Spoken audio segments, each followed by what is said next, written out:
Hai semuanya. Perkenalkan, kami dari kelompok 7. Kami ini adalah tugas kelompok tentang konsep manajemen tenaga pendidik dan kependidikan. Saya adalah Anissa Febrianti dengan NIM 2230111022 dan ini. Perkenalkan, nama saya adalah Sofia dengan NIM 2230111038. Dan rekan saya satu lagi. Dan saya Anggun Larasati dengan NIM 2230111017. Ini adalah tugas kami.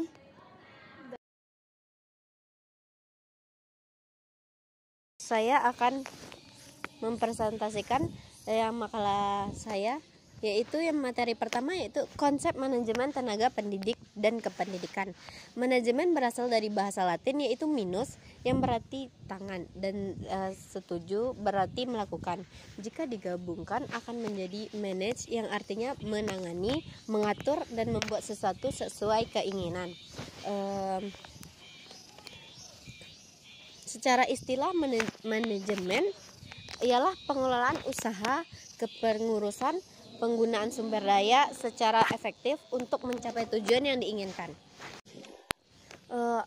Yang pertama, pengertian tenaga pendidik dan kependidikan. Yang tenaga pendidik pertama, pendidik merupakan hal yang penting yang dalam sebuah lembaga pendidikan karena pendidikan sebuah penggerak dan bahkan penggerak perubahan, tidak hanya sebagai agen perubahan tetapi juga sebagai orang yang mendidik, mengarahkan, membimbing dan mengevaluasi peserta didik agar mampu untuk mencapai tujuan yang mereka inginkan. Kependidikan yang kedua, kependidikan merupakan salah satu cabang ilmu sosial yang pada intinya adalah mempelajari tentang perilaku manusia yang kegiatannya sebagai subjek dan objek. Sumber daya yang menjadikan kajian dan dalam manajemen pendidikan seperti ada money, material, metode, market atau machines dan minute. Sekian materi dari saya. Baiklah, saya akan melanjutkan menjelaskan materi yang kedua, yaitu prinsip-prinsip manajemen tenaga kependidikan. Prinsip-prinsip manajemen tenaga kependidikan terdiri dari perencanaan, pengorganisasian, pemberian, dorongan, dan pengawasan. Prinsip-prinsip tersebut terdiri dari 1. Perencanaan pegawai, yaitu sebuah rancangan program yang terurut tentang kebutuhan dan pengadaan atau pasokan tenaga kerja. Yang kedua, pengadaan pegawai, suatu kegiatan penambah pegawai yang berhenti, pensiun, meninggal dunia atau kerja perluasan organisasi. Yang ketiga, pelatihan dan pengembangan pegawai. Kegiatan yang bertujuan untuk mengembangkan pegawai untuk mencapai keberhasilan pekerjaan individual yang lebih besar dan berhubungan antar pribadi dalam organisasi yang lebih baik, serta menyesuaikan pemimpin kepada kondisi seluruh lingkungan. Promosi adalah suatu proses untuk menaikkan tenaga kerja kepada kedudukan manajerial dan menyangkut setiap penugasan kepada pekerjaan yang lebih besar atau kebebasan beroperasi dengan kurang penyediaan.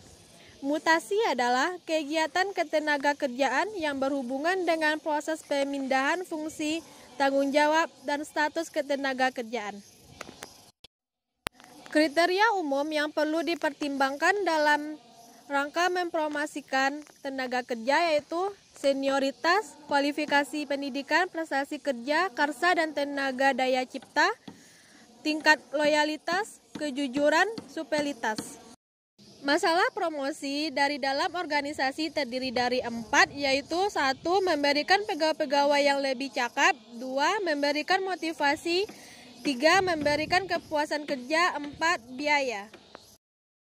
Prinsip-prinsip manajemen pendidikan menurut Aziz MFA 2020 yaitu 1. Prioritaskan tujuan di atas kepentingan pribadi dan rekan kerja. Yang kedua, mengkoordinasi kompetensi dan tanggung jawab. 4. Familiar dengan faktor psikologis manusia. 4. Relativitas nilai. Baik, materi selanjutnya yaitu tentang teknik-teknik manajemen pendidikan. Keberhasilan suatu pelaksanaan manajemen pendidikan bisa tergantung terhadap bagaimana teknik manajemen itu kita lakukan. Teknik yang bisa dilakukan yaitu yang pertama yaitu perencanaan. Perencanaan yaitu menyusun bagaimana strategi tenaga pendidik dan kependidikan tentang bagaimana ke depannya agar organisasi tersebut dapat terpenuhi tujuannya. Selanjutnya itu pengorganisasian. Setiap pendidik atau guru sebagai pelaksana pembelajaran harus berusaha meningkatkan kompetisinya agar memenuhi kebutuhan peserta didik dan juga paham dengan tugasnya tentang pengawasan, yaitu sebagai patokan untuk mengetahui kemampuan peserta didik kita tersebut.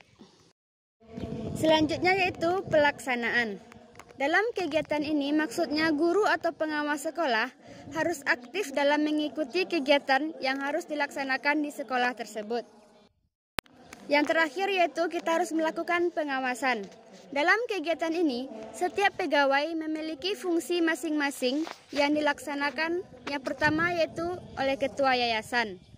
Ketua yayasan di sini itu orang yang mempunyai yayasan tersebut. Yang kedua yaitu kepala sekolah. Tugasnya di sini yaitu sebagai pemimpin tertinggi di sekolah tersebut. Yang ketiga yaitu guru. Guru sebagai pelaksana proses pembelajaran di kelas. Yang keempat yaitu pelaksanaan. Pengembangan tenaga pendidik atau TU di sekolah dasar. Hai semuanya, itu adalah tampilan dari kelompok kami dan semoga teman-teman paham dengan apa yang kami sampaikan. Jangan lupa like, comment, and subscribe. Assalamualaikum warahmatullahi wabarakatuh.